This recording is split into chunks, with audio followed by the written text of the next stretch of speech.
महाराष्ट्र के इलेक्शंस में बार बार मैं ये बात बोल रहा था कि मुसलमानों समझो, मुसलमानों इस सियासी चालों को समझो। ये लोग तुम्हारा वोट बांटने के लिए आए। आज तुम्हारे वोट की शिनाख्त खत्म हो गई। आज तुम मुसलमानों का आज कोई रहनुमा महाराष्ट्र में नहीं रहा। क्यों नहीं रहा?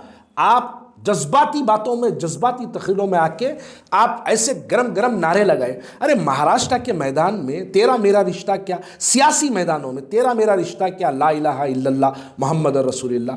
अरे मेरा भी रिश्ता वही है मेरे भाई।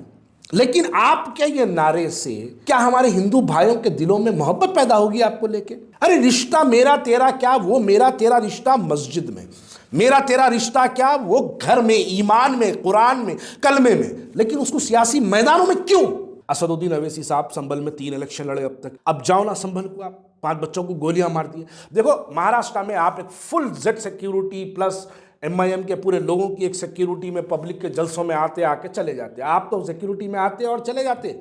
अब गोलियां पड़ ली, आपको नहीं आता। वो बेचारा हमारा इमरान प्रतापगढ़ी हमारा भाई, उन्हें बेचारा अकेला निहत्ता गाड़ी में 4 आदमी 2 आदमी के साथ संभल तक पहुंच गया। अरे आप इतने बड़े कायद है ना असदुद्दीन अवैसी साहब, 3 इलेक्शन लड़े ना संभल से, आप बार बार संभल को आप जाते थे ना। अब जाओ ना, क्यों नहीं जा पा रहे आप क्यों नहीं जा पा रहे? आप जा नहीं पा रहे नहीं, असल आप जाना नहीं चाहते। जब मुसलमान कटने की बारी आती तो आप खामोशी इख्तियार करते, सिर्फ ट्विटर खेल के ट्वीट करते, निकल के मीडिया वालों को 2 बयान दे देते, संभल की मैं मजम्मत करता हूं, संभल के ऊपर मैं कंडम करता हूं, ये 2 बयान देते। लेकिन ये बयान पे होता क्या? आपका हर बयान आज तक बयान जो आपका आता उसके मुखालिफ ही होता। 15 मिनट वाला वो घड़ी बता के वाह वाह वाह करने का जो स्टाइल था वो शोलापुर के अंदर हुआ। जनाब सदर, आपकी तकरीर को भी महाराष्ट्र में बड़े पैमाने पे नेशनल मीडिया के जरिए फिराया गया। कौन सी तकरीर? 15 मिनट वाली। कहां की गई? शोलापुर के स्कूल के मैदान में की गई। मुसलमानों को कुछ वोटों को हासिल करने के लिए आप 15 मिनट वाला बयान दे दिए, लेकिन उसका दूसरा इंपैक्ट जो दूसरी जानिब पड़ा, 1,10,000 हिंदू भाई निकल के भारतीय जनता पार्टी को ताकत पहुंचा दिए। मुबारक, हिंदुस्तान की तारीख में पहली मर्तबा ऐसा हुआ कि बीजेपी शोलापुर सेंट्रल से कामयाब हुई। आधे हिंदू आधे मुसलमान मिलकर पूरे हिंदुस्तान की आज़ादी से लेकर या CPM को जिताते थे या कांग्रेस को जिताते थे या किसी और को जिताते थे, लेकिन बीजेपी को कभी नहीं जिताते थे। लेकिन ऐसी नफरत की एक बीज आपके जरिए शोलापुर में बोई गई, जिसके नतायज में तारीख हिंदुस्तान में पहली मर्तबा 1,10,000 हमारे हिंदू भाई असदुद्दीन अवैसी साहब आपकी वजह से भारतीय जनता पार्टी को वोट डाले। कितने मुसलमान हैं शोलापुर सेंट्रल में? 1,10,000 हिंदू भाई तो निकल के बीजेपी को वोट डाल दिए। पूरे शोलापुर सेंट्रल कॉन्स्टिट्यूंसी के अंदर वोटर लिस्ट में 1,03,000 मुसलमान हैं। अगर पूरे के पूरे 100% भी अगर मुसलमान शोलापुर के निकल के अगर MIM को वोट डाले, तभी भी MIM हारती 6,000 वोट से, तभी भी हारती। लेकिन आप, और मैं एक बात वाजे कर दूं, यहां पर वाजे कर दूं, जब असदुद्दीन अवैसी साहब शोलापुर पहुंचे, शोलापुर पहुंचने के बाद शोलापुर का कैंडिडेट फारूक साब्दी निकल के आके असदुद्दीन अवैसी साहब को 6th फ्लोर पे फारूक साब्दी की बिल्डिंग में आके असदुद्दीन अवैसी साहब को बोला, ये अल्फाज बोला कि साहब मुझे यहाँ पे कुछ हिंदू भाइयों के भी वोट चाहिए, कोई ऐसी बात मत करिए जिसकी वजह से जो है मुझसे हिंदू भाइयां कट जाएंगे। ये बोलने के बाद असदुद्दीन अवैसी साहब फारूक साब्दी के साथ खाना खाने के बाद 8 बजे स्टेज पे चढ़ के 8:30 पौने 9 बजे 15 मिनट की तकरीर डिलीवरी दे दी। महाराष्ट्र के अंदर हिंदू भाइयों को इस बात पे मजबूर कर दिया कि बीजेपी को वोट डालने पर मजबूर कर दिया। आपका वो बयान आप तो दिए, सिक्योरिटी में आए, सिक्योरिटी में निकल गया, लेकिन अब कटेगा मुसलमान, अब पिटेगा मुसलमान, अब मार खाएगा मुसलमान, सियासी तौर पर जलील होगा मुसलमान, लेकिन आप अपनी सियासी रोटियां सेकते रहो। उधर से एक बयान आ गया बीजेपी की तरफ से, कटोगे तो बटोगे, एक रहो सेफ रहो। आप निकल के 15 मिनट बोल दिए, भड़काऊ भाषण आपके निकल गए। हुआ क्या? आप ले लिए 60,000, उन्होंने ला लिया 1,00,000, बीजेपी की बन गई सरकार महाराष्ट्र में।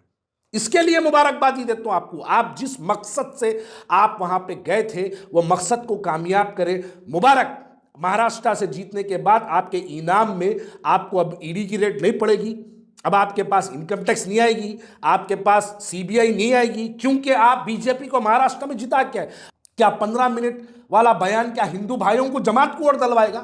क्या 15 मिनट वाली तकरीर हिंदू भाइयों को वाह वाह असदुद्दीन अवैसी साहब जिंदाबाद के नारे लगाएंगे?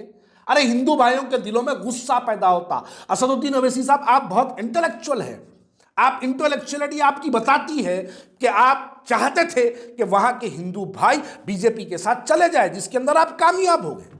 मुबारक, 2-2.5 हजार लोग हैदराबाद से गए थे, पूरे महाराष्ट्र में गए थे। आप लोग जमात को जिताने नहीं गए थे मेरे भाई, आप लोग भारतीय जनता पार्टी को जिताने के लिए गए थे, जिसके नताइज देखो क्या है। 15 देखिए, आज मैं ये एक कमरे में बैठ के बोल रहा हूं, एक कमरे में ही वीडियो के जरिए बोल रहा हूं, कहां तक पहुंचेगी, बहुत दूर तक जाएगी। ये वीडियो को सुनने वाला, मैं समझता हूं, मैं शायद उसको जानता तक नहीं हूं, लेकिन वो भी ये वीडियो सुनेगा तो असदुद्दीन अवैसी साहब, आप बहुत बड़ी शख्सियत है, आपकी हर तकरीर को निकाला जाता और आपकी तकरीर को गली गली घुमाया जाता, गली गली फिराया जाता, व्हाट्सएप के जरिए फिराया जाता, फेसबुक के जरिए फिराया जाता, गोदी मीडिया के जरिए फिराया जाता, हर एक के जरिए आपकी तकरीर को गली गली पहुंचाया जाता, ताकि हिंदुओं के अंदर एक पोलराइजेशन हो जाओ, मुसलमानों के अंदर एक पोलराइजेशन हो जाओ। इसके लिए आप काम करके आगे महाराष्ट्र में औरंगाबाद का मुसलमान, औरंगाबाद ईस्ट के कैंडिडेट से बीजेपी का फर्नांडिस के क्या ताल्लुकात है, ये औरंगाबाद ईस्ट का मुसलमान जानता है। इसलिए औरंगाबाद ईस्ट का कैंडिडेट को औरंगाबाद का मुसलमान हराया। इनके कैंडिडेट के खिलाफ जो लड़ा, उन्हें काफिर, उन्हें मुनाफिक, उन्हें गद्दार, उन्हें कौम से खारिज, इनके कैंडिडेट से खिलाफ लड़े तो कोई बात नहीं, काफिरों का खत्म दे देते, पूरे फतवे जारी हो जाते हैं। अबू आसिम आजमी मुसलमान नहीं है, आप नहीं डालें उसके खिलाफ मुस्लिम कैंडिडेट को, आप कोशिश नहीं करें अबू आसिम आजमी को हराने की, आप कोशिश नहीं करें वहां बीजेपी को जिताने की, वहां भी तो आप कैंडिडेट डालें। अरे ये बड़ा अजीब लॉजिक है भाई आपकी, आप उठा के लाके आपके खिलाफ कोई लड़ा तो गद्दार, आपके खिलाफ कोई लड़ा काफिर, आपके खिलाफ कोई लड़ा मुनाफिक, आपके खिलाफ कोई लड़ा तो बीजेपी का दलाल, आपके खिलाफ कोई बोला तो सबसे बड़ा एजेंट। लेकिन आप ओफ भाई साहब, आपके बारे में तो कोई बात ही नहीं करना, आपके से सवाल ही नहीं करना, आपसे सवाल करें तो हम काफिर हो जाते। अबू आसिम आजमी कलमा को भाई नहीं है, अबू आसिम आजमी का कलमा मेरा कलमा नहीं है। असदुद्दीन अवैसी साहब, आपका कलमा और अबू आसिम आजमी का कलमा बराबर नहीं है। उन्हें सिटिंग एमएलए 3 मरतबा का, आप लेके जाके उसके ऊपर कैंडिडेट नहीं डाले अपना, आप डाल के अकबरुद्दीन अवैसी साहब को नहीं भेजा उसके ऊपर, भिजा के वहां पर आप जलसा नहीं कराए, आपके चिंदी चोरों को भिजा के आप वहां रैलियां नहीं कराए, आप कितना धुंधड़ाखा नहीं करे। ये बड़ी अजीब लॉजिक है भाई, मुसलमान के खिलाफ डाले तो काफिर, इनो डाले तो मुसलमान। उलमाओं को सियासी मदाखिलत करने की क्या जरूरत है, हमारे हैदराबाद में भी करे नहीं करे। 184 उलमाए हमारे, कांग्रेस को वोट को डालो, बीआरएस को डालो बोले, तेलंगाना की अवाम नहीं सुन के डाली आपके खिलाफ वोट, नहीं सुनी आपकी बात, कांग्रेस को इख्तियार में लाए। ये बात समझना, उलमाओं की जरूरत इसमें नहीं है। उलमाओं को मेंबरों से, मस्जिदों के लाउड स्पीकरों से इस बात की ऐलान करने की जरूरत नहीं है कि कौन से कैंडिडेट की तायद करे। गुस्ताखे नबी के जश्न के नाम, मुस्ताखे नबी के नाम पर रैली निकाली गई, अच्छा करे, रैली के अंदर क्या हुआ, सेल्फीज, फोटोग्राफी, सिनेमाटोग्राफी चलते रही, खाली झंडे लेके वीडियो बनाते रहे, खाली रील्स देते गए, मुंबई के अंदर घुसे, जाके मेमोरेंडम दे दे, क्या है हुआ क्या। मुसलमानों का मेरा यही पैगाम है, महाराष्ट्र के इलेक्शन के दौरान भी हमने यही बात बार बार कही, आने वाले वक्त के अंदर हालात और भी ख़राब होने वाले हैं। तुम लोग अपनी सियासी पहचान ख़त्म कर लिए, तुम्हारी एक बहुत बड़ी सियासी पहचान महाराष्ट्र में रही, लेकिन तुम्हारी सियासी पहचान को ख़त्म करने का काम हमारे हैदराबाद से आई हुई क़यादत कर गई और उसके अंदर वो लोग कामयाब हो गए। नुकसान तो तुम्हारा, आने वाली नस्ल का और मेरी नस्ल का नुकसान होने वाला है। इस नुकसान को समझो और इसको एक सबक समझकर अपनी ज़िंदगी का मशाल राह बनाओ, ताकि आने वाले वक्त के अंदर इन हालात का हमको सामना करने की ज़रूरत ना पड़े।